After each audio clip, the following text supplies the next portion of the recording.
Hi, I'm Nico. And this is Marcus. Welcome to Porch Talk.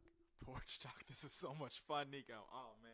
Dude, episode 14 with my good buddy Austin Snowden. He is a deputy slash bodybuilder. We went over a lot of health topics. I mean, it was predominantly a health and fitness episode. And then towards the end, we got into his job and what he does.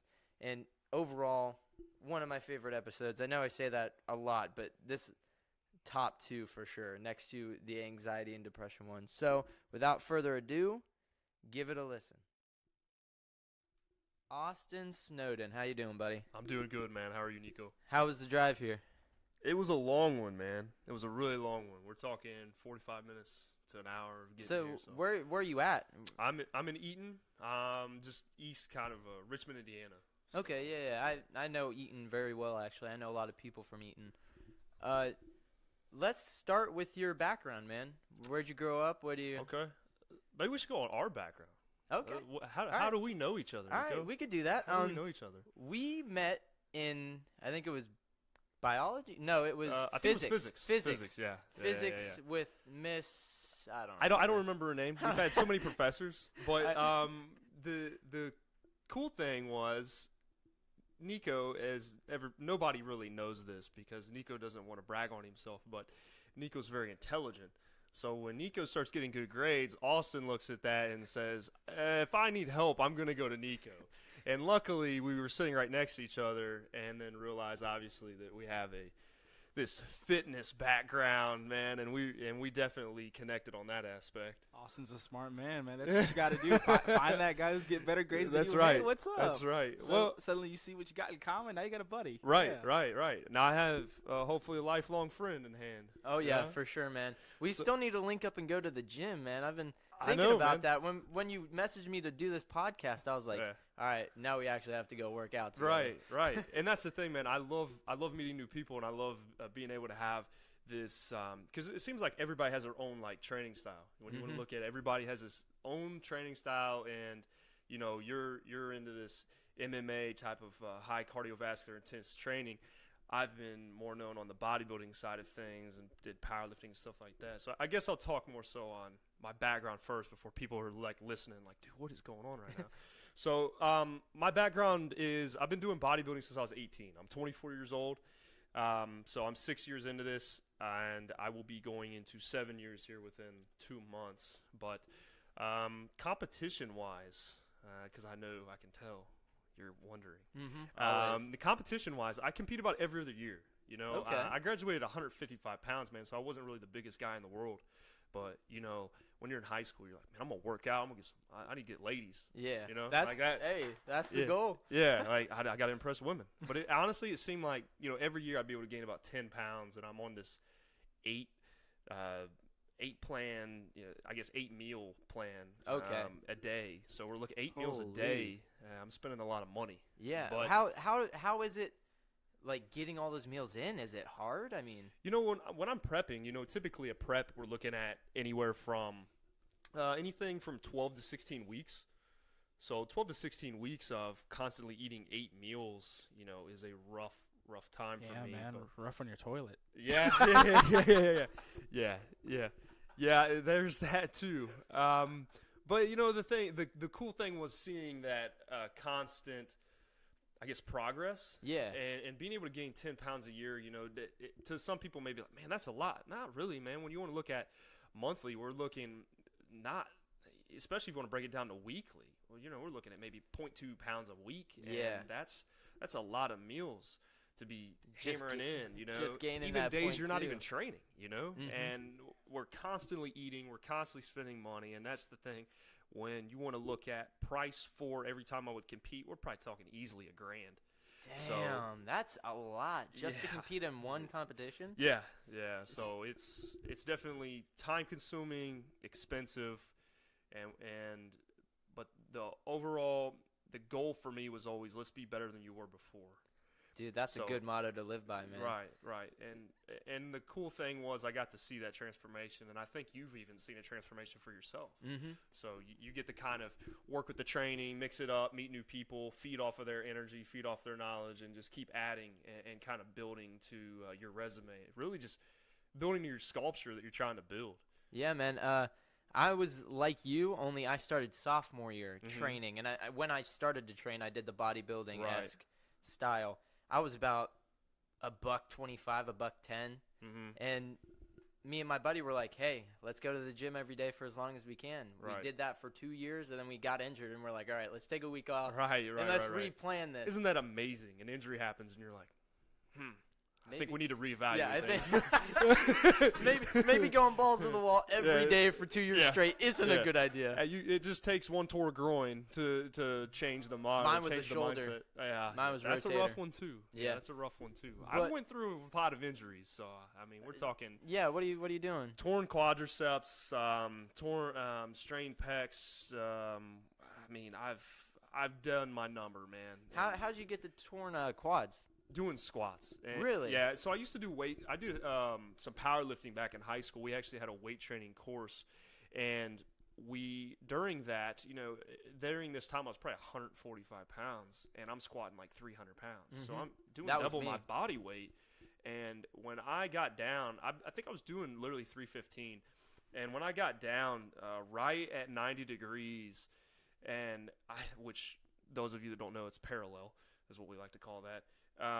I got kind of stuck, hit like a wall. Oh, then you I couldn't started, come out of the hole. right, and I didn't have a spotter because I'm young and dumb and trying to be an ego lifter at the time. Hey. So I start hopping, and you know as well as I do, being in the training and personal training, hopping the weight of Yeah. especially that much is not an intelligent thing to do. No, it's not. And all of a sudden, it sounded like a crack of the bat. As soon as I was coming up, man, it was just like it popped, and I was like, "Oh man, this is gonna be rough." So, my football for that year was tough on me, man. I mean, we're like wrapping it. We're like wrapping my quad to my femur just to keep it tied down. It was a tough injury, man. Probably the worst muscle injury I've ever had, hands down. I can't imagine because you use your legs for everything. Right. It's everything. But Right. I do have a question for you. What exactly do you mean when you say hopping? Like describe Hopping, what that like is. a jump, like you're trying to jump the weight to make it easier for you. So you're putting a lot more strain on the legs. So say, you have that weight on your back and you start struggling, you kind of almost panic. And panicking's the worst thing you can do rather than let's just let the weight hit the racks, hit the guards, and live the fight another day. But this was one of these things where I panicked and I started hopping, trying everything I could to get this weight up. And it just obviously didn't pay off for me, but learning lesson for future reference. Yeah, exactly. When I train people, the first thing I teach them is how to drop the weight on any exercise, because I think that's the most important thing. Right. Like in the situation you were in, I'm guessing you didn't know how to get rid of that weight properly, so that's why you started panicking. Right? It has a lot to do with experience, man. Yeah. I mean, you know that as well as I do. The longer that we work out, the more experience and knowledge we gain. And just kind of like I touched on earlier, the more people you get to know, the more people you learn, you kind of learn their ways. You just take a bit and piece from each person that you are training with or people that you meet and just apply that to your life. And that literally kind of follows in suit with you are turning out to be the people you hang out with. Yeah. So if you hang out with successful people, You're gonna be then successful. Yeah. most likely you're gonna be successful. Yeah. Right. We preach that all the time. Absolutely, man. So yeah, I mean the background I have, I went from powerlifting into bodybuilding. The reason why I switched, which was the big question everybody had for me, they're like, "Man, how can you switch?" Well, when my joints are hurting that bad all the time, Yeah. I felt miserable. I That's- felt absolutely miserable. That's one thing that I really didn't like when I was going through like a extensive strength phase of Yeah. mine. My joints I would be gaining weight like Mhm. it was nothing, but God, it was so taxing on my joints. Everybody has this misinterpretation that they have to lift heavy to get in good shape. Yeah, And no, that's you don't. not true at all. In bodybuilding, we work with, maybe we start off kind of heavy with like at max set of 6, meaning you're going to try to push to the heaviest weight you can do for 6 reps on like a core lift. We're talking bench, squat, military press, deadlift, whatever you're doing. that's the most weight you can do for those 6 reps. And then everything else after that's really like 4 sets of 12, 4 sets of 15, 4 sets of 20 to 25. Yeah, you guys are really into the blood volume hypertrophy. For those who don't know, hypertrophy is when fluid builds up in your muscle and it gives it that big looking muscles basically. Right. And I mean, all that high volume is just so good for that, you know? Circling back to the powerlifting, so after high school, did you continue with the powerlifting or did you go straight into the bodybuilding? I actually continued with the powerlifting, but, you know, like at 155 pounds, being able to set any type of record-breaking numbers, and me just only having the knowledge of a high school student, you know, it's tough for me to. I made a lot of mistakes, you know. I have 2 bulging discs and a torn disc in my low back because of my lack of knowledge. So I didn't understand that until now, obviously, with the knowledge I've been able to acquire. But the cool thing, I guess, about that is I look at now. I look at, man, like, look at how far you come, man. Exactly. Like, look at what you're doing now. And that's the cooler side of things, where I'm like, you know what, I'm glad I got rid of powerlifting because I don't feel near as miserable as I once did. Oh yeah, I can actually wake up, touch my toes, and be like, all right, let's start the day off. You know, that was one question I was thinking about when you asked me to be on you asked me to be on this podcast was, with all this muscle that you've grown through your bodybuilding. Have you noticed any lack of mobility that you used to have? Or I tell you what, man. That's one thing that I've worked on. I work on religiously. Really? Like, yeah, like honestly, I preach mobility, and not a lot of bodybuilders do any mobility. Well, and that's the thing. Do you want to be big and not have any, like, not be able to do anything with it, or do you want to be big and be athletic? You know, if you want to be able to touch your back or wipe your butt properly, I feel like you need to be mobile. You know, of course, and you see a lot of these guys that just put on so much mass that it's ridiculous. And for me, during my last prep, I did notice some mobility issues, and that's when I said, Austin, you need to get squared away, dude, because this is not. You are better than this. Yeah, and how old are you right now? 24. Yeah, I mean, a 24-year-old shouldn't have. Yeah, which at that time I was 23 and having mobility issues. And then I said, you know what, man, I need to kind of I need to cut back, and I need to try to almost take a break, and I need to take a break from. Especially after that last competition, which I did the Julie Palmer in Dayton. Oh, okay, yeah. And I ended up winning my novice class in bodybuilding, which then qualified me for the Arnold Classic. Oh. Yeah, so that was really cool, and that was something that was just really an eye-opener for me. And then I did Classic Physique, and I can't – don't quote me on this, but I think I either got 4th or 5th, but we had quite a few guys in that class. I believe like anywhere from 18 to 20. Okay. That's a huge. It was a big class. Yeah. But yeah, the thing was, you know, after that point, I said, man, I need to take a little bit of a break, give myself some time, spend some time with family, and that's what I did, and I dropped about roughly 8 to 10 pounds in that time because, you know, instead of eating that time, I was eating 10 meals a day during that last prep for 16 weeks. That's so much food, dude. Yeah, 16 weeks, man. And I cut back. I said, man, you know what? I'm gonna start working on mobility. And now I'm probably just as flexible as I was when I played baseball and football in high school. You know, dude, that's crazy. Yeah. How did your ego feel when you lost that weight? Did you feel like you lost some of yourself when you were going through that, or? You know, a lot of people have that ego where they're like, man, you know, I was 225 pounds, and then all of a sudden I dropped and I feel small. It's like, but brother, look at where you started. Exactly. Like you started at 155 pounds, man. Like, what are you mad about? Why are you being so hard on yourself? Why are you discouraging everything, all the work that you've already put into it? You know, I can look back and say, man, I want that 10 pounds back. But in all reality, that was probably maybe been the biggest phase you've ever been at, biggest thing you've built. However, really, it's the worst conditioning you've ever been in your entire life. I mean, some of these bodybuilders, everybody looks at them like, oh my God, they're the healthiest person in the world. Not, man. Yeah, they're the complete opposite. Right. You want to look at some of which in Nico, you know as well as I do that obviously. when you look at the Olympia guys and you look at some of these big time athletes, drugs are involved in that. Yeah, that And was that's going to be something- another topic that I And wanted that's to bring in. something, and that's something that I've never sat back and looked at that person and said, man, that's exactly what I want to look like. There's never once have I looked at an Olympia competitor and been like, I would love to be that big. No. I don't want to be that big. That's Like, I have my own standard, mhm. and that's never been my lifestyle. That's never been something that I've been that obsessed with.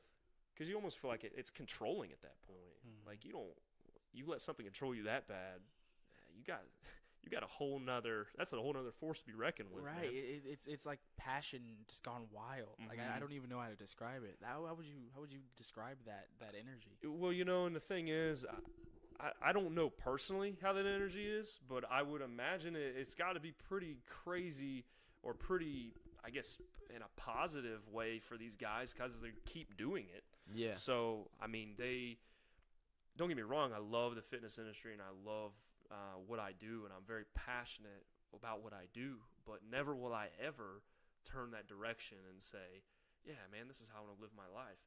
I don't feel like cutting years off my life, man. Yeah. To be that type of person. But that doesn't, I'm not discrediting these people at all. There's probably a lot of bodybuilding competitors and power lifters and CrossFit athletes and stuff that utilize that type of supplementation. Oh, yeah. And it's noticeable by the way they look. Oh yeah, no doubt. However, yeah, they probably still work their butt off and they still are, there's no are doubt. killing it. There's like a statistic that there's probably about, out of everybody that does like testosterone and all these hormone replacements, there's probably about, I'd say 45% of those people you wouldn't even know were taking testosterone because they don't have that work ethic that everybody else did. They just took it because they thought them taking it was going to make them look like everybody. Look at competition, man. You look at even our most popular sports. We look at football, we look at baseball, we look at basketball, anything, you name it. You're looking at people that are all very competitive and you want to be held to it. You want to be the best possible you can be. So they're going to do whatever they got to do to win. And it's sad that it is that way, but that's the reality of it, man. And unfortunately, that's really what it comes down to. Sometimes they manipulate the system to get to this point, and if that's how they want to do it, so be it, man. Like, that's whatever. That they're making all this money, they're doing it their own way, and that's the thing. When you make that much money and you've already got everything you want, why not? Yeah, I think that sorts of gets at like the nastier part of it. Like, as I understand it, steroids, one of the main things that they do is they help with muscle regeneration. I mean, or something like that. From the research, anyways that I guess I've applied to myself, is it's something that obviously these guys have utilized to gain more muscle mass and it makes you anabolic. rehabilitate- Yeah. rehabilitate and recover faster. So obviously those guys are going to use that, and that's something that has been a downfall for me when you want to look at bodybuilding competitions. I go in there natural, and I look at these guys and I'm thinking, man, like I can't win. I literally cannot win this. I cannot win the overall in these shows because of everything else that it goes into play in this. Yeah. It's like, man, it does suck for me because of how hard I've worked over the course of my bodybuilding career.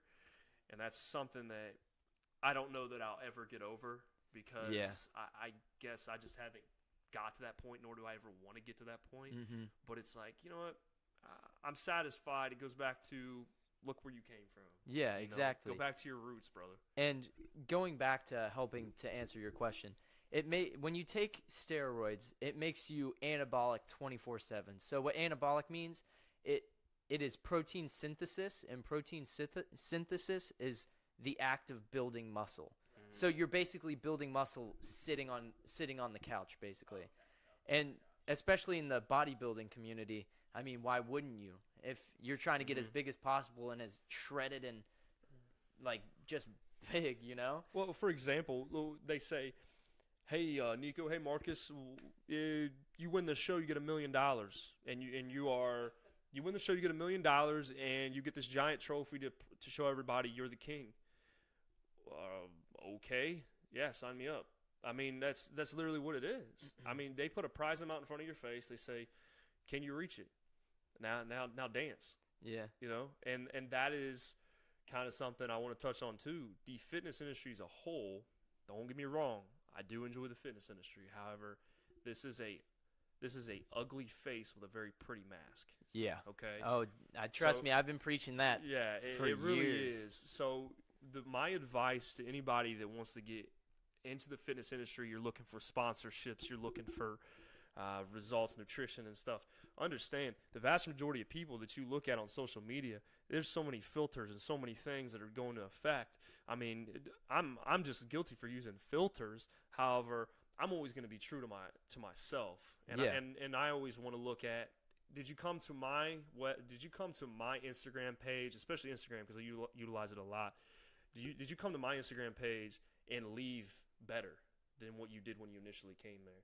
You know, did you learn anything, or did it improve your life just even an ounce? You know, that's what I want to do. That's the part that I want to be into. But we want to look at fitness industry as a whole. It's a money thing, man. Oh, it's all money. Such a money thing. Money is so corrupting. Right. And that's the problem. My advice is you got to stay true to your roots, man. Yeah, and I think what you're doing with your Instagram, because I see all your stuff and I love every bit of it. I appreciate it, man. That's the way to do Instagram. Like, I'm just now transitioning over my main account Right.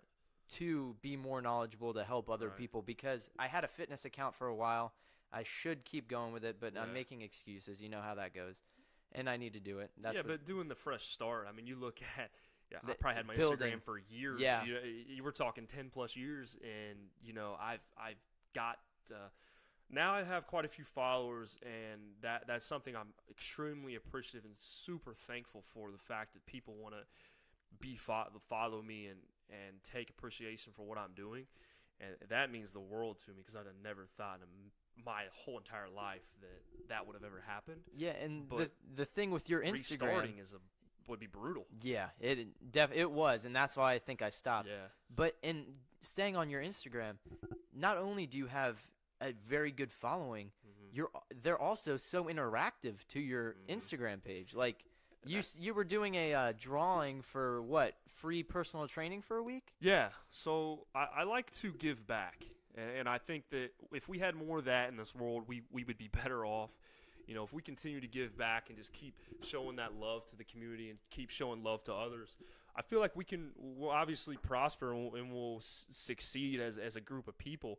So, yeah, I'm going to surround myself with what I consider the cream of the crop. And now I offered a free week of training, and that's nutrition and training as a whole for an entire week for 4 people. And initially I said, man, you know, I probably won't get too many people. You know, I was kind of tough on myself. I was like, I don't know how many people are actually going to reach out to me. And then I had over 20 people say, yeah, man, let's do this. Let's go. So because of, in 20 people, you know, with what I'm at in my following, you know, people would say that's not really that good statistically looking at it. But and my mindset is, if I can change up to a handful of people's lives from what I'm doing something right. Like, that's something I'm going to be appreciative of. So, yeah, I got 20 people. Well, I did like a random draw. I got 4 people, and so far, each week I've got a new person, and they've done fantastic, man. That's absolutely amazing. I really, I love stuff like that, when people really like go out of their way almost to like, hey, I want you to get something positive out of this. And I really do appreciate that. Yeah, thank you very much. But I want to know, like, which came first? Like, you said you have like a big following now. Like, how many of these like sort of like interactive things have you done with your audience? You know, I've done quite a few of them over the years. You know, here recently I've been kind of slacking, to be honest. And the reason why is I don't want social media to be so overwhelming for my life that it takes away from my family and things that I really, really value. You know, don't get me wrong, I do value fitness, and I value being healthy and that healthy lifestyle. However, I value my family much greater, and those are the people that I truly love and I care for. And I'm not going to put them on the back burner because of Oh, yeah. social media. And the you know, initially I was doing, when I first got my first sponsorship, I got my first sponsorship with Underestimated Apparel, and I'm still with this company because I absolutely love it. And I've always said I will never promote something I don't believe in. And this is a clothing line. They're out of Kansas City, and they instantly got in touch with me, and the owner of this company said, hey, I'm going to drive out to you in Eaton, Ohio, and we're going to do a photo shoot, and I want to meet you. So he did this literally last year. He come to me and wanted to do that. So I'm like, oh, yeah, man, like I'm stoked. Let's do it. He comes there, does a photo shoot, and within a week he says, hey, I want to make you a face of this company. Would you like to be an athlete? And I'll pay for everything. You know, all of your apparel obviously is free and given to you, which is great. You know, free stuff's always great. We know that. But I told him, I said, send me your apparel first and let me see the quality of it before I start promoting it to other people, because I don't want to promote something again that I don't believe in, because then that comes back and looks bad on me, and I'm not all about that. So when I got it, I was like, man, this stuff's truly quality. I mean, it's good stuff. He puts a lot of time and a lot of effort into it. And I said, you know what? Yeah, man, let's do this. So he went to long story short, you know, I ended up kind of being a face of this company. And that's when I started promoting, obviously, Underestimated Apparel, and I ended up really taking off social media wise. But the other thing that really helped me was I got a really good friend of mine. His name's Alexander Freaky. Crazy name. Yeah, that's Crazy pretty name. wild. And he is truly a freak, man. And he's a bodybuilding competitor. He works for GAT Sports. If any of you know Alex, he's a fantastic guy, super humble, very personable guy. He very good friend of mine. The reason we know each other is we have the same trainer. Oh, okay. And Alex is a Russian bodybuilder, very tall guy. He's about 6'4", probably 250 pounds. He's a big guy. Yeah. But he's always been super supportive of me, man. And he would always do shout-outs, and he'd always have a ton of people following. I'm talking like anywhere from probably 7,000 to 10,000 people following him. So him doing those shout-outs, people looked at me and like started following me. So it helped me out. You know, I was always there to help him if he needed anything. But granted, let's be honest, that dude had way more knowledge than I would ever have. Hey. I mean, but hey, those are the people I told earlier. You know, I said earlier, Nico, it's like those are the people we feed off of. Yeah. Those are the cool people that, man, those are the difference makers. Yeah, so circling back to you working with Underestimated Apparel, I had a similar experience, only I was in Arkansas. I'm working with a brand called Bearded Goat. Okay. And they're a clothing brand as well. Yeah. And we were just walking around Fayetteville, Arkansas one day, me and my buddies, because we were down for the week. Mm-hmm. And we stumbled upon the shop. We went in, we met the owner. He was so cool to us. He gave us a bunch of free stuff. Again, free stuff is nice, but he was telling us how everything was made. He was telling us the reason they made the brand, and it just really stuck with me. And I was like, hey, whenever you need anything, or if you need if I want to be a part of this. Right. And he messaged me a week later. He was like, hey, man, here you go. Here's your opportunity. And opportunity presents itself, man. Take advantage of it. Yeah. It's just, obviously, we have to know, you know, it's like there's two roads in life. If you want to take this road to opportunity, but the problem is, you know, this is what I always say before I get too ahead of myself. We make decisions in life, and sometimes we kind of nail ourselves for making the wrong decision. Yeah. But there's a reason why that happened. You know, you're going to learn from that and gain from it. I mean, don't get me – I mean, salt even looks like sugar, man. I mean, it's so easy from a distance to look at salt and sugar and say, man, this – I don't know which is which here. Yeah. You know, unless you get up pretty close. I mean, even then it may be hard to tell. But that's the thing with life. There's a lot of obstacles that come at you, and it's hard to tell what road you should take. Should you pick salt or should you pick sugar? And it's like – I don't know, man, but I'm going to do my best with this. And that's the thing. If you make the wrong decision when that opportunity presents itself, don't be hard on yourself. Learn from it. Grow from it, man. I got a good friend here, and he's been through a lot in his life. He recently lost his father.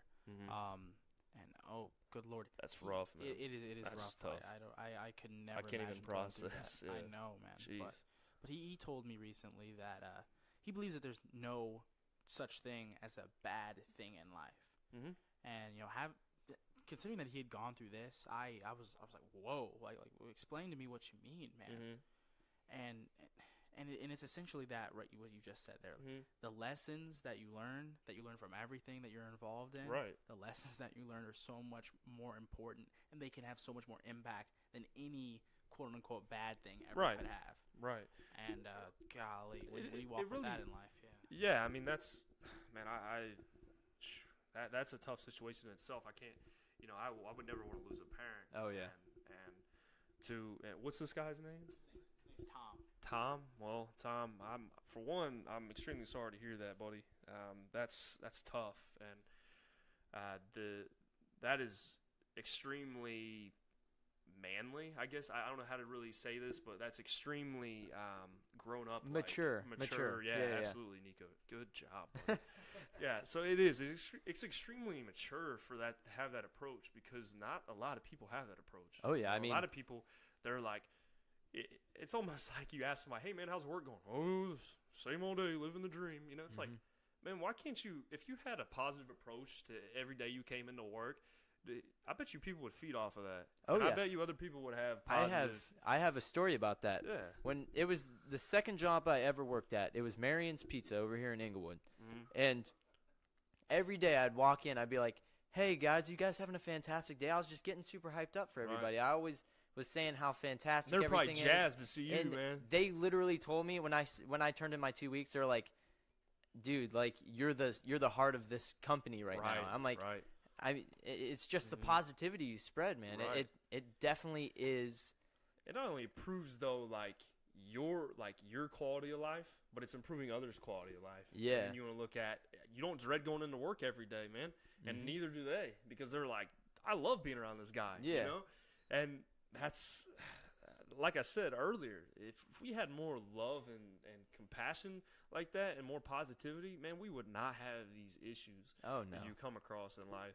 But I do love the approach of there's not really a bad thing that happens. Yeah. It's nothing but I haven't opportunity. Yeah, and I haven't met too many people that think that way. I mean, us three in our room, and what was his name, Tom? And Tom here, I mean, those are really the only people that really I've heard of or talked to that have that outlook on life. And I think everybody can learn from that. So let me ask you this, Nico. What would your approach be to people that say are extremely negative and they want to try to, I guess, improve that quality of life? They are being tough on themselves at home or in their relationships or their jobs, or even, as far as their favorite hobby, training or whatever it may be. What would you even say your advice is to these people? All right, so I've thought about this pretty extensively, because I had someone at the work at Marion's that was really such a pessimist, and I was thinking about, hey, what can I tell him to help him improve his life, Right. And two of the biggest things that I've done for myself that's improved every facet of my life was, one, every night write 3 things I'm grateful for, and then every morning read it and just read it out loud, reassure myself, like, hey, like I'm grateful for all this. Right. And number 2 is just having a positive outlook. Like, instead of saying, it's an okay day, like say to yourself, hey, today's gonna be a fucking good day. Right. And you're putting words into action because you're saying it out loud, and your brain's like, hey, maybe it is going to be a good day. When you're passionate about those things, that stuff works, in my opinion. That's just my opinion. I want to hop in on this question, too. Yeah, go ahead. Before I do, today's Thanksgiving Eve. Okay, so, yeah. I actually want to encourage our listeners. You've heard Nico talk about writing down the 3 things that you're thankful for and reading them the next day. Try to think about that. Think about your friends and your family, and try to tell them one specific thing about them that you're particularly thankful for. I think that ought to strengthen your relationships and make sure that you guys have a nice family dinner. But sorry to answer your question. Yeah. This one how should I put it exactly? I got to I'm kind of stumbling here. I got to a point where I thought about like how can I be better at things that I do like on a regular basis. Right. Improving your quality of life. How can I do that in order to thank you. I actually forgot the question there, to be honest. So I'm thinking about like, hey, if somebody else is out there trying to do this thing and trying to really improve yourself, like you talked about bodybuilding, if that's what they're about, right? How do I get them to try to encourage them if they're being negative about themselves? Right. Golly. So I thought, I'm like, well, what if I have like a hobby or something like that doesn't really have any consequences? Right. Something that doesn't really matter to anyone else outside of myself. If I can get good at this, if I can, my particular thing is I draw maps. I'm into cartography. It's kind of nerdy, but kind of artsy. No, that's cool, man. That's Thank what you like. That's what you enjoy. So I mean, we can't be so hung up on the bodybuilding thing because that's something that's part of my life, or even really a part of the fitness things, a part of Nico's life. You know, we all have things that we love and we enjoy. So don't be holding back on the fact that that's something you enjoy. That's cool, man. Oh, absolutely. I trust me. I'm unabashed about stuff like this. Yeah. I described it as nerdy because it just is. Like I just being honest. That's awesome, man. Nerdy. Yeah, that's awesome, man. Though. Yeah.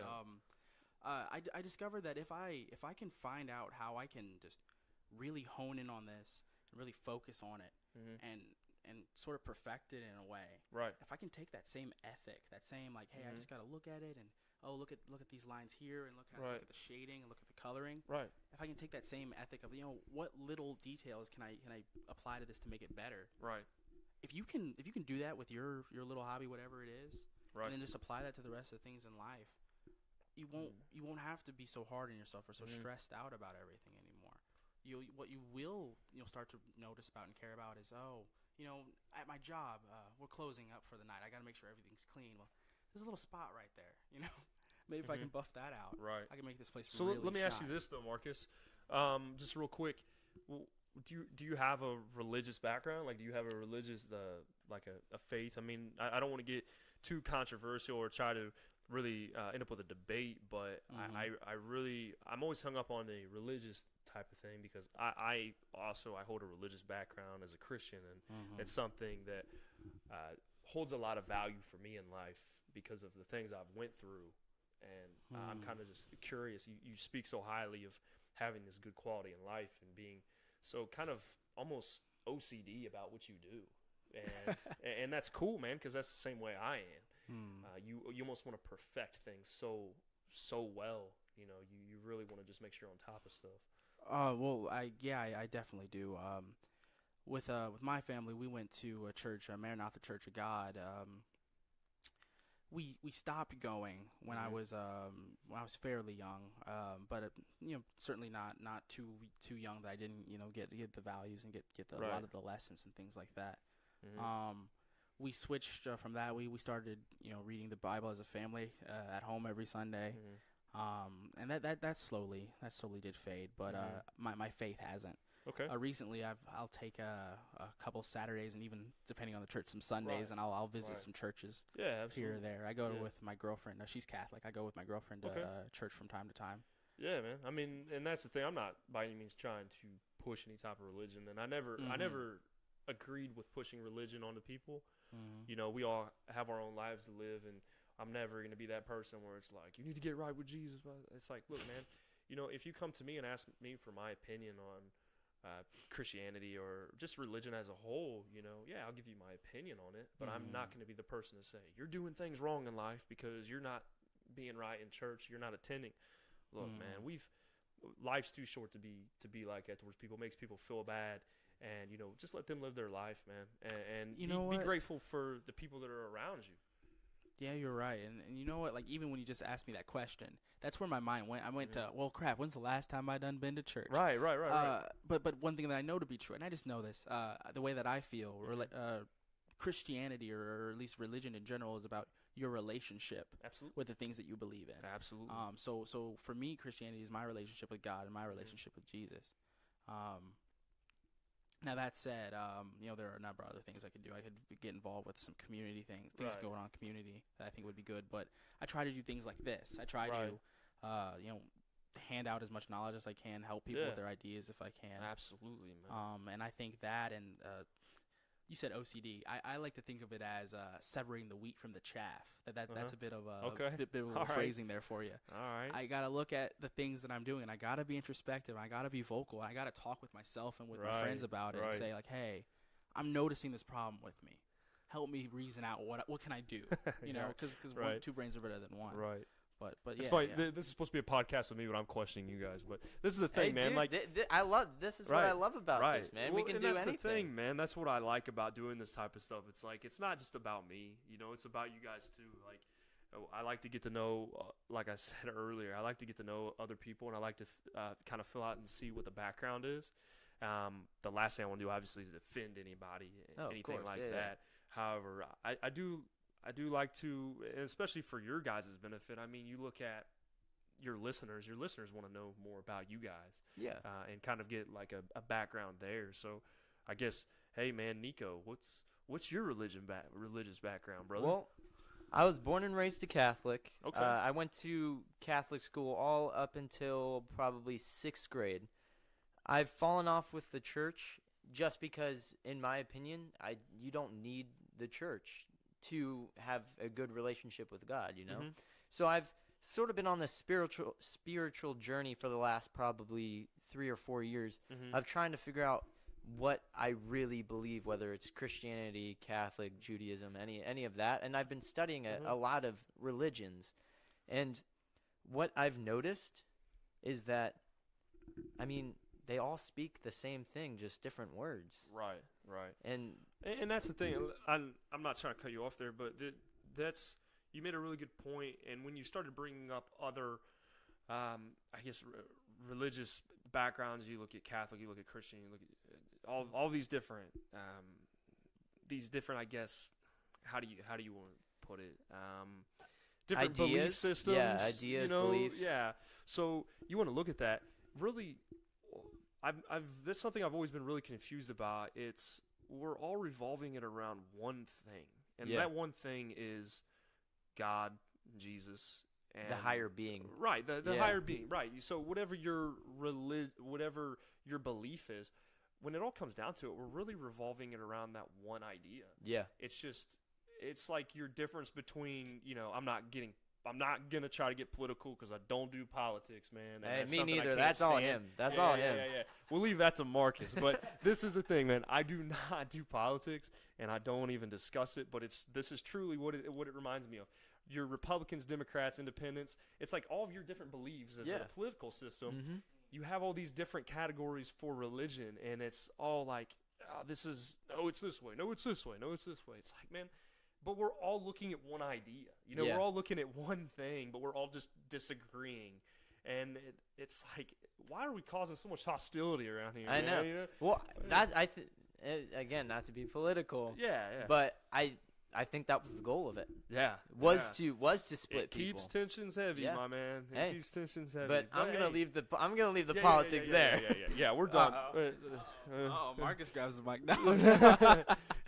I think this is where it came from.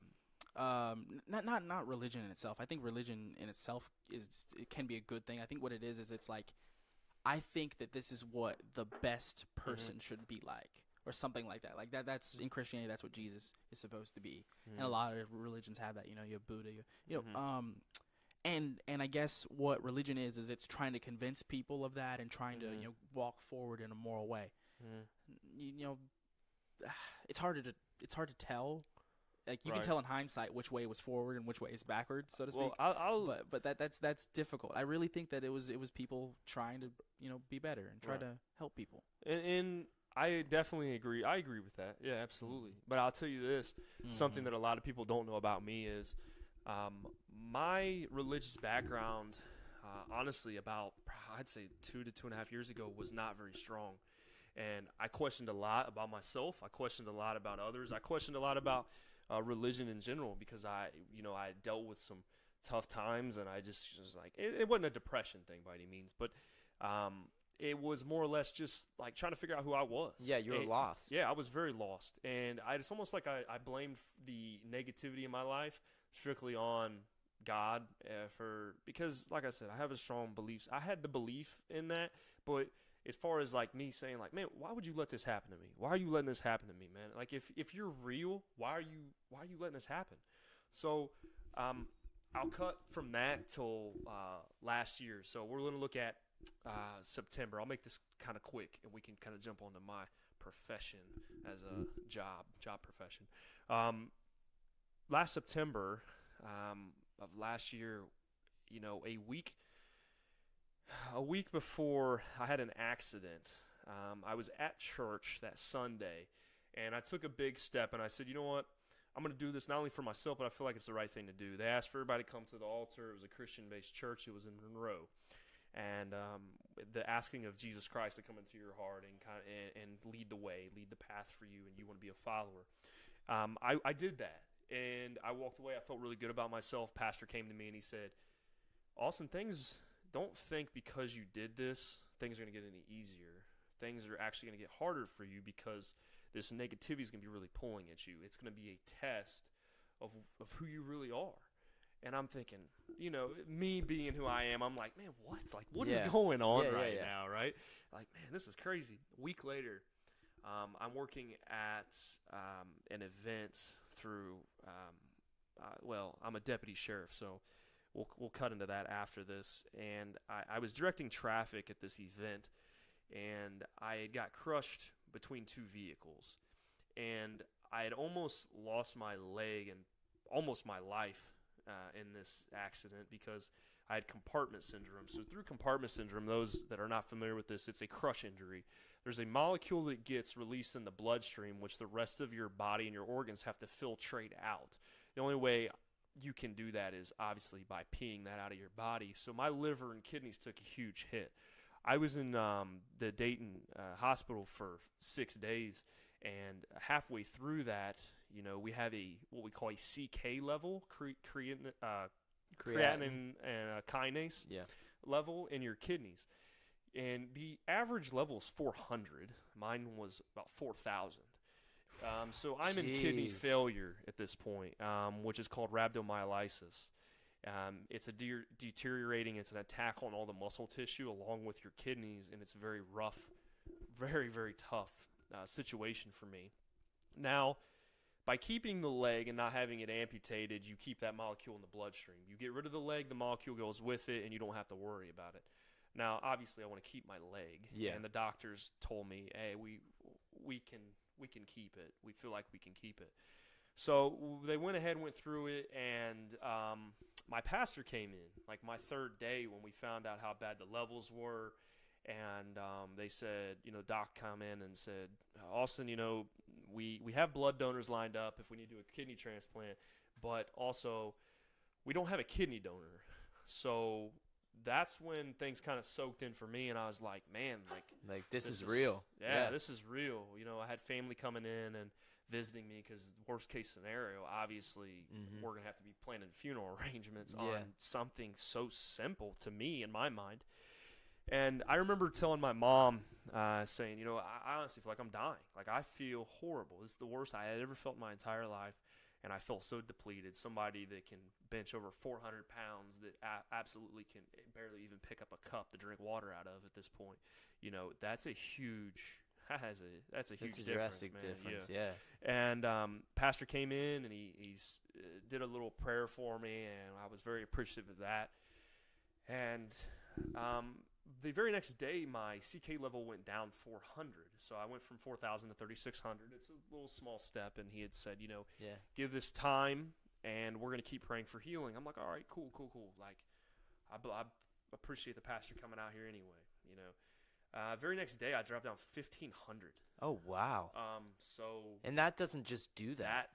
So, that just doesn't happen. Yeah, so it was an eye-opener for me, man, you know, and you know, some people would say, those of us that are not having a religious background, and I understand, I have an understanding, they're going to say that's the process of the body, that's anatomy, you know, that type of stuff's going to happen. And those of us that do have a religious background are going to say, that's a miracle, man. Yeah. Like, that's insane that happened. Because you And went from like I you went from from- danger Yeah. to like okay, Yeah, caution. yeah. You I went from red to yellow. Yeah. That's And a huge even almost like a yellow green. You know, Yeah. I mean, it was a miracle, man, that even happened, and it was really an eye opener for me. And through that, you know, I missed work for 11 weeks, and I had to kind of relearn how to walk. And it was a very tough time for me. And through that, though, it brought me a lot closer religious-wise. Yeah. And it's something that I value, and that's why my belief is so strong now. Yeah, And that makes sense. People ask me all the time, why do you believe in this? Why are you so compassionate about it? If you have tough times, and you have no other way of really, I guess, depending on anything else, you know, that was what I was leaning on. You know, Yeah. and that's what really changed things for me. So, other than your getting closer to God through that experience, what else did you learn? I mean, did that give you any more knowledge from like It built a lot of knowledge, like on the anatomy and physiology standpoint. of course. You know, these are all things I was not familiar with. But did you grow as like a person other than the religious side? Yeah, you know, I could even make eggs by myself, man. You know, like I had an old man walker. How humbling is that, though? Gosh, man, you know, when you take something from, you never understand how great it is to have what you have until you lose part of it. Mm-hmm. You know, you can't walk, and you're on this walker all day. You can't make it from a counter that literally is divided by 2 feet to move a plate from here to the other side. And it's like you have to depend on everybody. And Yeah. I'm not like I'm. You I are don't- very independent. I am, you know, man, Yeah. and that's the thing. Like, even when you want to look at like the bodybuilding and stuff, I did it all myself. You know, Yeah. I had help from a trainer Well, and of whatnot. course. But it's like when it comes down to it, I did it. And it's like, yeah, I'm very independent, man, and not being able to move a plate. Come on, That's now. humbling, dude. Dude, Like, that. And when I first, honestly, and this is the thing, man, I'm supposed to be Mr. Tough Guy and not show any emotion or whatever. But I'll tell you this: when I first got to walk, Nico, I couldn't help but get emotional. oh yeah, I Because mean, I honestly, I didn't think it was ever going to happen. I was stuck in this mindset where it was like, man, this is the worst pain I've ever been in my entire life, and I do not feel like I'm going to come out of this hole. And honestly, I went from one day of being in excruciating pain to the next day being able to walk like you would not believe. that's in no awesome. pain at all. That man. is phenomenal. How do you, like, it was literally like my 8-week, into the 8-week, into the 9th week, that one day was like horrible. I was using crutches at this time. And then the very next day, it was like, I'm walking all over the place and no pain at all. I'm like, Yo, what that's is crazy. going on right now? Holy. So I couldn't do anything but just look up top through the ceiling, man, and say, thank you you so much That is for this, because I had prayed and prayed and prayed and said, man, this is never going to happen. And every day I get up, it's like fire ants rolling down my leg from the blood Jeez. rushing back in, and it was miserable.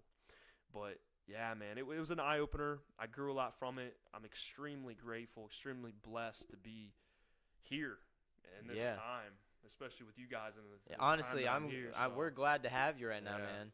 So I'm just gonna assume that that's like your biggest trial or tribulation in your Yeah, life man, so far. it was. Yeah. It was. You know, through that I learned a lot about myself, and I don't take anything for granted anymore, man. Mm-hmm. I do not. You know, you go through something like that, and it almost feels like, I don't want to say you cheated death, or, you know, I almost died, you know, have some war story. But in all reality, that's really the direction I was headed. And I'm no superhero. I'm no hero in general. But all I'm saying is, worst case scenario, yeah, we're planning, you know, we're having a different talk. We're not even talking, you know, I mean, but with what, obviously, I'm meant to be here for a reason. Yeah. And that's what I believe. And the changes and the things and the opportunity that's presented itself from that time to now, it's amazing how much has happened and what I've been able to accomplish. It's just like, man, what if I'd have never got that opportunity? Like, Yeah, seriously. some of these people that I've been able to help out and stuff, it's like they wouldn't have had that opportunity. Honestly, and I mean, looking at your physique, man, you bounced back like fairly quickly, like muscle Yeah. gain wise. Muscle has great memory, man. Yeah, I know.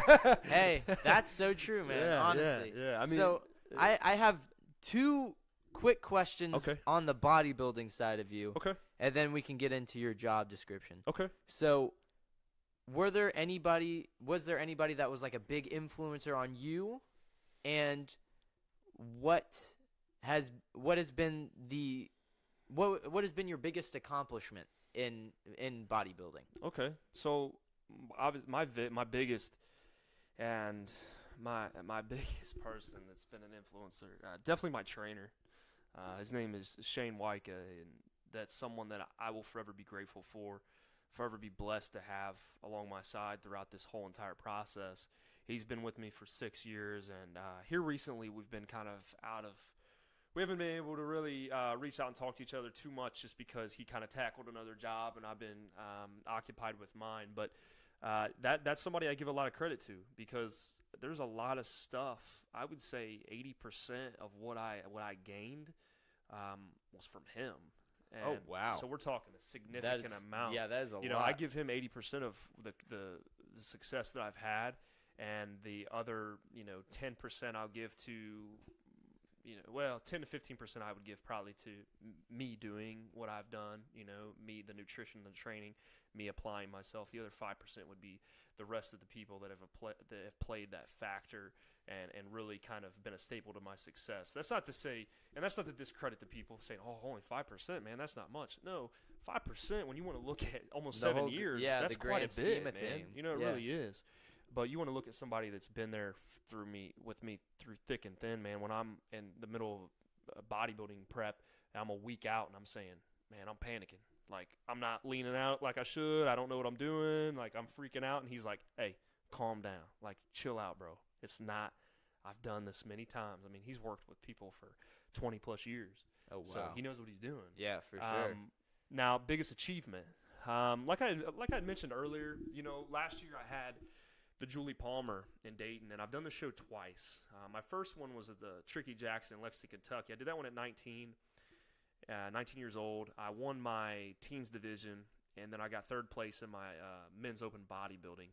And then my next show, I was 21 years old, and I did the Julie Palmer in Dayton. And I got second in my men's open class, so I went up a grade. Yeah. And then, man, I think I got fourth place. And they didn't have classic physique then. I had fourth place in novice, I believe. Okay. Now, it's hard to keep up with this stuff because a lot of people that aren't familiar with it are like, man, he's speaking Japanese or something right now, now, I competed again last year at 23, again in the Julie Palmer. I won first in my novice compared to fourth place the 2 years before. Won first. I won the entire class. Huge accomplishment, man. One of the biggest accomplishments of my entire life. Hey, man, that is big. Yeah, and the other thing is, too, if those of you that want to check out the result on that, you can actually go to, I believe it is HGTV. They actually have an interview with me on TV. If it's you like want a little to, bit of you can send me the link yeah. and I'll post it on the. Or it's ANGTTV. That's what it is. So yeah, ANGTTV. So they do a little bit of a kind of like a press conference, kind of like this, but they, I'm standing there half naked in a Speedo, and they're like, oh, first place winner in novice division. It's like, man, this is crazy. I'm about to be on, like, this is streaming live right now. Yeah, This seriously, is nuts. to a bunch of people. Talk about you being like, oh, nerves. Really cool thing. It was really cool. Definitely a highlight of my career. And then along with that, I walked away with another trophy in that same sense. And I think I may have said fourth or fifth of my open maybe in bodybuilding or in my classic physique, because that's classic physique just kind of got newly introduced because Arnold's like, oh, we're tired of all these anabolic meatheads. We want something more natural and aesthetic. Yeah. Love that class. I think it's great. I still think they're trying to figure out exactly what they're looking for, because in our case, we had like the guy that won open bodybuilding also won classic physique, and I'm like, I don't get that at all, but okay. Like, I'm just kind of, and that's there's politics in that course. too, and Yeah, literally so, everything. So, all about who you know, but that's okay. You know, this guy still looked really good, and I still gave him a lot of credit. I never discredit anybody that deserves it. So, yeah, on that side of things, me winning that class was huge, man, because me qualifying for the Arnold was amazing. Yeah, I mean, And that must then have I had to been, make a big decision, you know. People said, man, why are you going to do it? And I said, no. I mean, not. you're And- talking the best Mhm. of the best on that Right. stage. And I brought a pretty good physique. It was the best physique I had. But when you want to talk about, okay, you Natural know, versus. But even then, you know, I looked at my open because I went into my men's open, which is what I would be competing in, is open bodybuilding. And my physique, I know my place. I'm not an open bodybuilder. I'm Yeah. more of a classic physique guy, man. I'm not this anabolic meathead that can compete with that.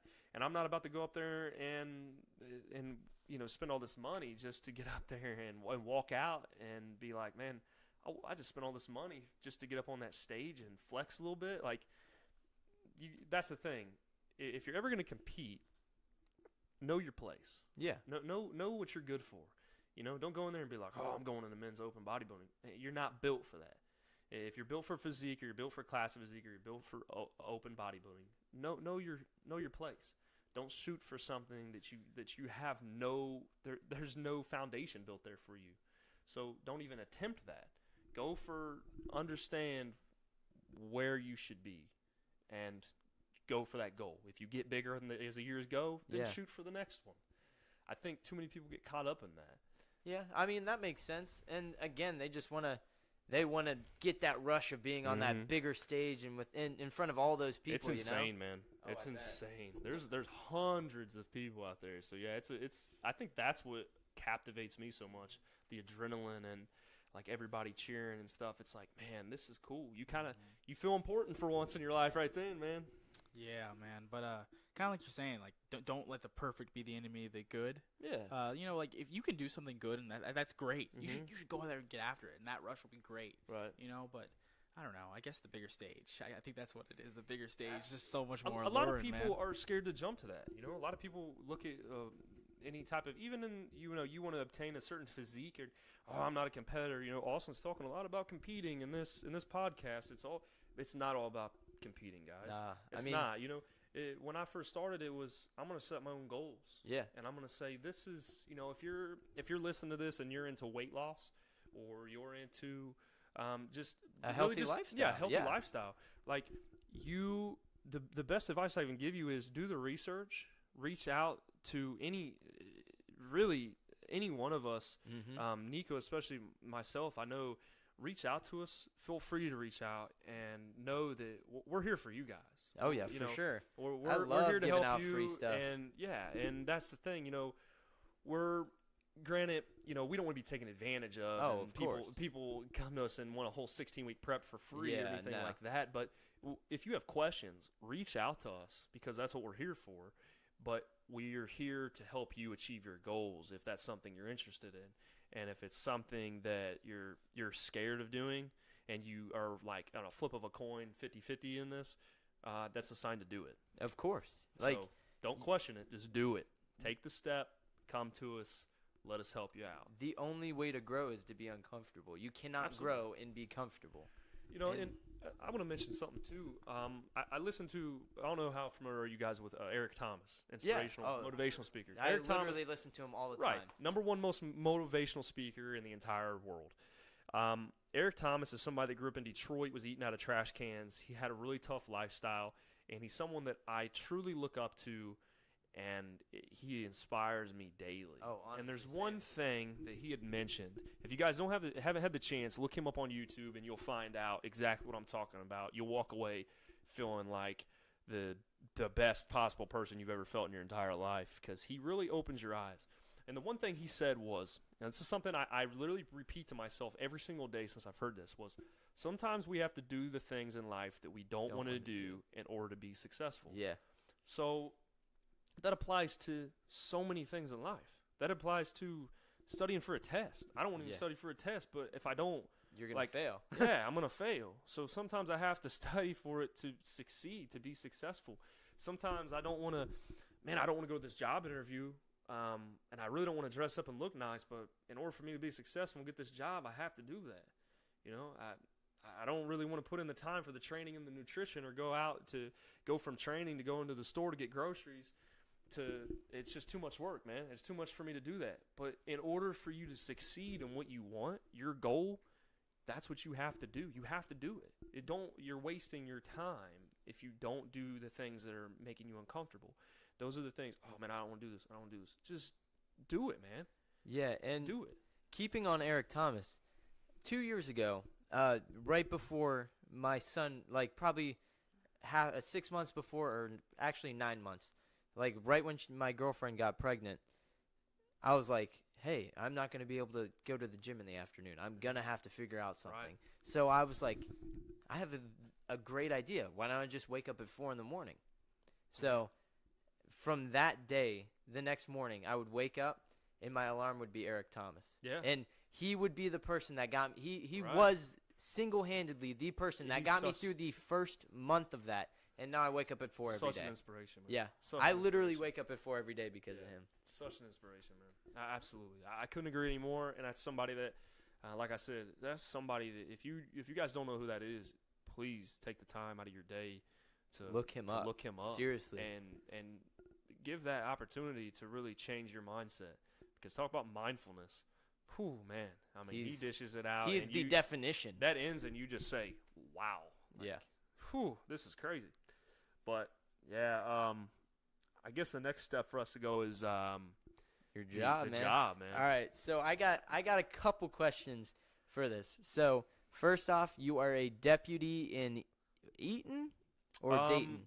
Well, I'm not going to give any specifics as far as where I'm located. Oh, okay. But I am a deputy sheriff, and where I'm I can't really, confidential purposes, obviously I can't really specify where I'm at or exactly the location. But I will say this: I'm a deputy sheriff. I'm also a school resource officer. So I work the road, and I also during the school the time that the school's in session, I am there at the school.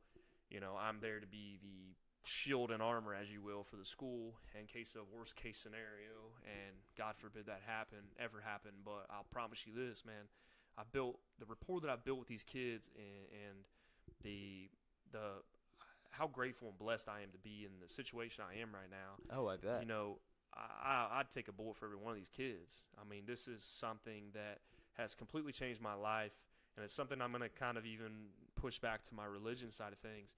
You know, I never would have thought that this was a position I would have had the opportunity to be in. And it's also a position where I don't only protect and keep the kids safe, but I also teach a curriculum. I also have a class I teach. Yeah, That's so, awesome. So I get to help with making good decisions inside and outside of the school. I help with drug interdiction. I also work with the counselors a lot in the school to help with kids that are in poverty and not so fortunate in their positions. Yeah. Right, financing and stuff like that. So we've worked very hard on getting and raising money and getting that money for clothes and shoes and food and all of these and canned goods and stuff like that for these kids.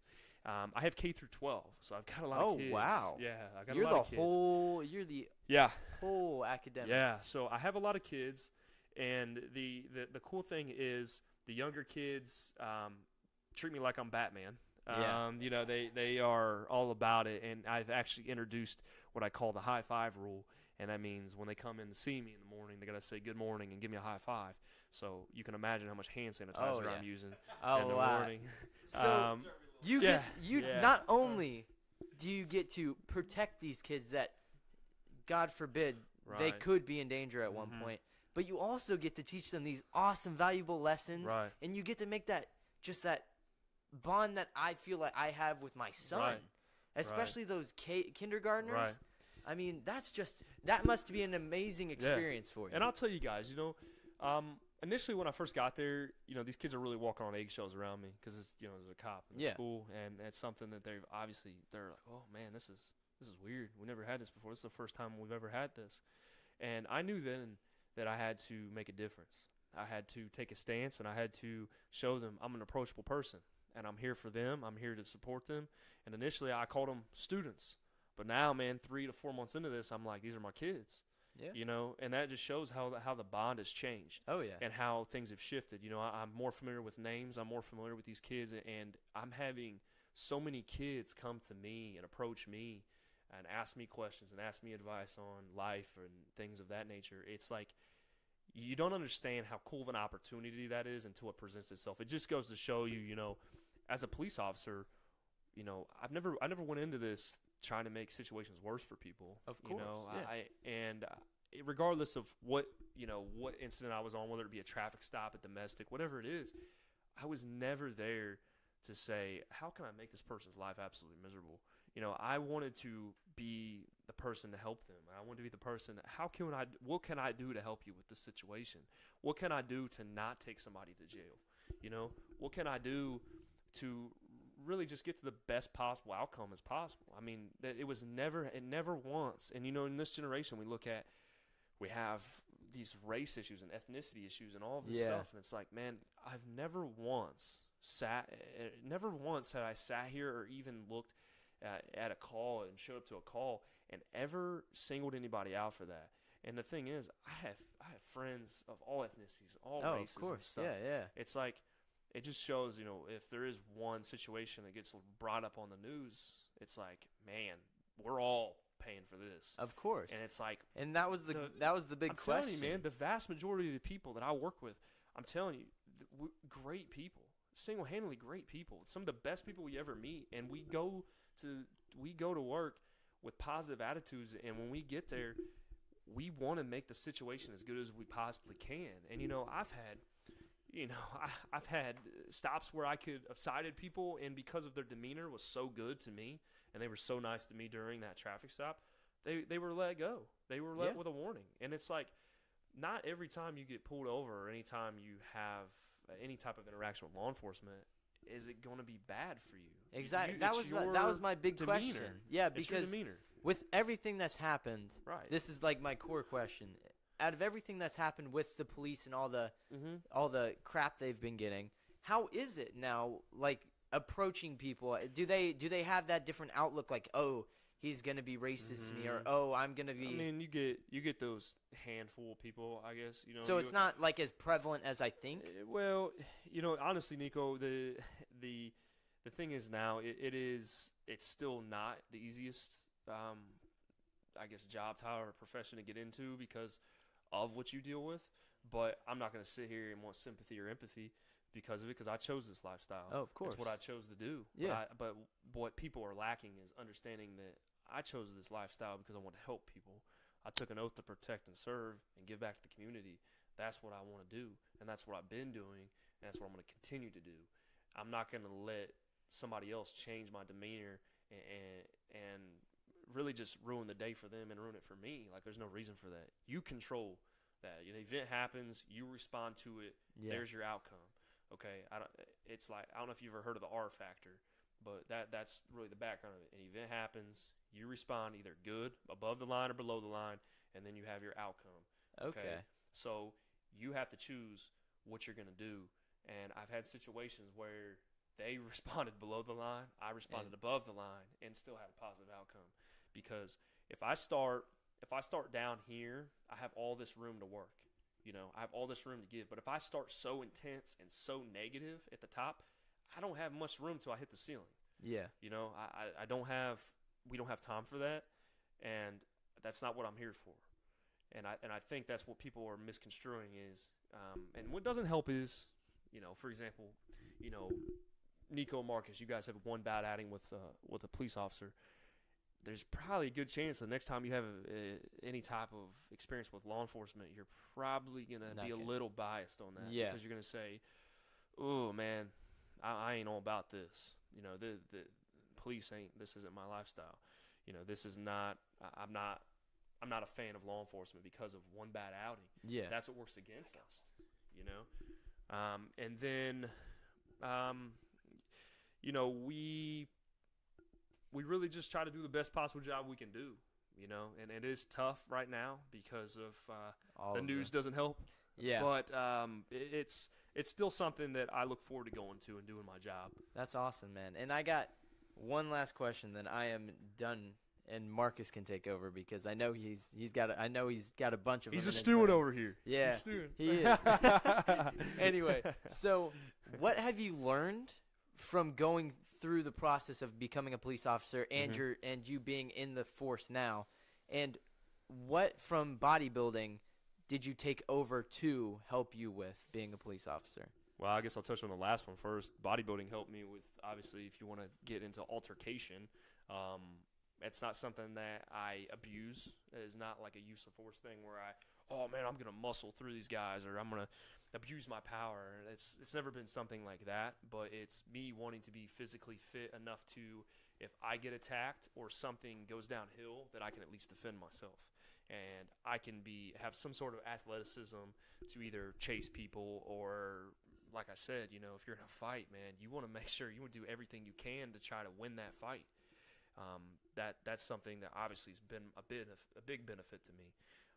So yeah, they utilized me a lot for altercation, I guess. But the thing is, though, I'm very I don't jump the gun on that. A lot of people would, I guess, look at me and say, man, this guy he's probably just waiting for somebody to mouth off to him the wrong way just so he can try to abuse his power. It's never been like that, man. I'm actually one of probably the most easiest going guys on the force, and I'm going to be the first one to tell you, or first one to ask you, what can we do to help you out, man? Like, what can we do to try to alleviate the issue and make this a better day for you? I don't want to jump the gun and make situations worse for people, Your first question. What have you learned from going through the police academy and through your working for the years you've worked? So, I'll tell you this, man. I'm going to kind of go back to the school. What I've learned recently, I've been with the office for 6 years. I started at 18 inside of a jail. So I worked inside of the jail, and I also then jumped to the road right at 21. So I've been doing this for some time. I learned a lot from the jail. I learned a lot from the road. I did transportation of inmates. I did a lot of stuff, and I've gained a lot of experience and a lot of maturity because at 18 you go into a jail setting, you get to tell grown men what to do. Sometimes it doesn't go so well. Like I said, I graduated 155 pounds, man. Yeah. It's not going to go well. And a baby face. It's not good, man. And I still got a baby face, but it's the severity. It's not as bad. Yeah. Yeah. I'm on break right now, so I got a little bit of facial hair. I feel like a man for a second. But the learning thing, going back to the school, I'm gonna say this real quick, and I actually did a testimony at church this past Sunday on this. I'm gonna give you two situations that arose. I had a first grader that he had tore up shoes, and he only owned 2 pairs of shoes, and we got him new shoes. We got him new shoes. He was really stoked about it. He thanked us probably 30 to 45 minutes straight. He comes back the next day, and he brings what he calls his best pair of shoes back, and he wants to donate them back to us to give them to another student. So you want to look at that, man. You want to talk about miracles working in itself. That is a real eye-opener. Wow. A first grader, guys. A first grader that has that thought process to want to give back after someone giving to him. He knows the feeling that he got from receiving that and how appreciative he was of that. He wanted to give that same feeling to some other kid. And it's like, you can't help but let that really kind of hit you hard. That really makes you realize, man, if we were able to apply this really just to life in general, how different things would be. Now, the other incident, like I said, I teach curriculum. So teaching curriculum, Nico's wandering around over here. So I teach curriculum. So I had a making decision course. I had 68 seats in this lecture hall, right? I filled up 40 seats my very first time, teaching. 40 seats. I walked out of there and I said, you know what, man, I did pretty good. 40 out of 68. I feel like I did fairly well. And then again, I sat back and I said, man, this isn't good enough. Like, I need to fill this to capacity. And I knew I had 3 weeks to my next lecture, which was drug interdiction. And that talks about substance abuse and just drug information in general. And I said, I need to pack it full. This is not who you are, Austin. You need to do better than this. This just isn't good enough. I worked extremely hard over those 3 weeks to build more rapport with students I hadn't had the chance to talk to. During lunch, throughout the hallways, having interaction, getting in touch with some of the parents and the counselors and trying to work with the foundations and stuff like that. Working very hard daily, I'm like, you're giving it your all, man. You're doing everything you can. And then all of a sudden, I go to do this lecture, man. I have 100 students show up. And I had them sitting on the floor. I had them standing by the walls. And in that moment, man, initially you really want to get emotional about it because you think, man, like, I'm able to, like, this is what I've been able to do. Like, this opportunity presented itself. I got this job, and then I was able to have that type of impact on these kids to where they want to actually come in here and listen. Like, this is not a mandatory thing for them to attend. It's their option to come to my class. Oh, I see. So this is completely up to them. Like, they don't have to be there, but they chose to be there, and they were jam-packing in there like sardines, man. I mean, after that, after all the students left and stuff, and I had nothing but compliments, and after my first one, I had people, like, getting real teary-eyed and crying and stuff. I had a story I presented about one of my friends that had passed away, and that was something I touched on, and they got really emotional. Word kind of got around, and it seemed like people really kind of understood me as a person, let alone than just a police officer, They looked at me differently. And then, these students left this lecture after I had 100 kids show up. I said, man, like, I couldn't help but go back to the religion thing and just look up and be like, thank you, Lord, for this opportunity. Like, thank you so much because I prayed a lot on that, man. I really stewed on it a lot and said, man, this is something that I didn't feel confident in. I really didn't. I felt no confidence. I said, man, this is going to be tough, really, really tough for me to try to get these kids in here. And we announced it twice. We announced over the intercom twice, the day before and literally 5 minutes before I had the lecture that I was having it. And that many students showed up. Wow. That is insane. They So were listening. You want to talk about how cool it is and the impact it's had on me being so grateful, man. Being that grateful and truly that blessed to have an impact on these kids and being able just to help. That was the biggest thing. Don't get me wrong. I've went to church and helped out with people that were so homeless and not very fortunate. They needed people to work with the kids and stuff. And I love kids, man. I absolutely love kids. Obviously, I love doing my job. I love working with these kids and having that impact. And between doing all this stuff, it's made me want to give more. It's made me want to do more and more and more to just continue to try to be the best version of myself, but also in return, bring that positivity to these kids. And let me tell you, man, over like the 3 to 4 month period, it seems like that school shifted drastically. And I'm not giving myself any credit at all for that. I'm really not. But what I am saying is, goes back to when we first started this podcast.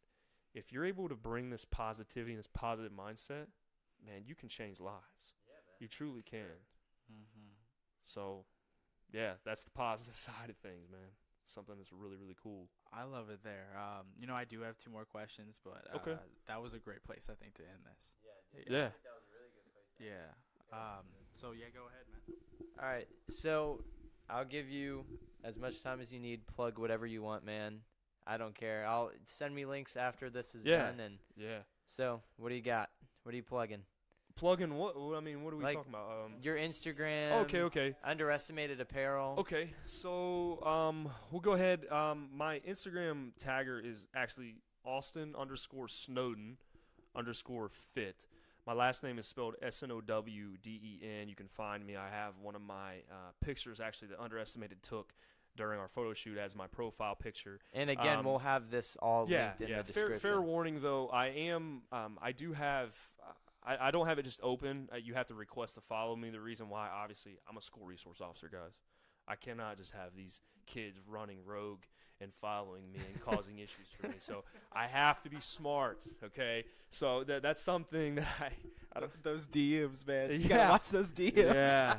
Honestly, I haven't had any of those issues yet. But I can only imagine if I would have left it open, like what would have happened. And that's not me trying to be conceited or cocky or arrogant or anything like that. It's just we've all been in high school before. We live in the real world. Yeah, man. yeah. I think we've all been there and seen like a teacher or somebody that we were like, I need to DM her. But I don't think we all want to be on CNN for the weekend or anything. So that's something that obviously you got to be smart about. And the other thing is underestimated apparel. I have that actually in my bio. When you go to my Instagram profile, you can check all of our apparel out there. We have very reasonable prices. If you guys have questions about that, feel free to reach out to me. If you use my code SNOW17, you can actually get 15% off all of your orders. That's kind of your reward, I guess, really, for going to the website. And also, if you reach out to me, though, I don't, I also do some stuff with giveaways through Underestimated. And I also, if you go reach out to me prior to your order, I usually like to give a little, send a little DM to the owner and tell him to throw in a couple free stuff for you, just for really just having the courage to message me and say, hey man, we see what you're doing, and we want to order some apparel. Oh, great, man, I'll help you out. You scratch my back, I'll scratch yours. Reasonable prices, everything's really good. If you guys have any questions about supplementation or just nutrition, anything at all in general, feel free to reach out to me. I'm a very approachable person. Some people see my profile and they're like, what? We're not messaging this dude. He's a cool dude, everybody. He's a cool dude, everybody. I appreciate it. Other than that, man, I don't really use Twitter. I have one. I just don't use it. Facebook, it's more or less like for my family. Instagram's kind of my outside life and kind of really capitalizing on fitness. And I have a couple of posts on there also with me as a deputy, and that's typically the hot topic of them are the ones I get a lot of likes on and stuff. And I think it's because people see that positivity and some of this cool stuff that I've been able to achieve through that, and it's been a real big stepping stone for me. So yeah, it's been really cool. And those of you that follow me and are listening to the podcast, man, I can't even express how thankful and how grateful I am for you guys. If it wasn't for you guys, I wouldn't even be doing anything like this or even have the opportunity to be as successful as I've been to this point. I really got to give credit to all of you guys, and thank you so much for always being a supporter of mine. Additionally, keep track of Nico and his podcasts. I've been listening to a ton of these, and he's got a lot of good material. We got things on robotics. We got things on crazy theories, and we got stuff even on bigger topics like depression and anxiety and stuff like that, where it could be really, really good material for you to listen to and reach out to if you're struggling with some of this stuff. Please take the time and check out his material. And hey, man, thanks for having me. Hey, I've been Marcus. I've been Nico. And this was Porch Talk. Thanks for listening.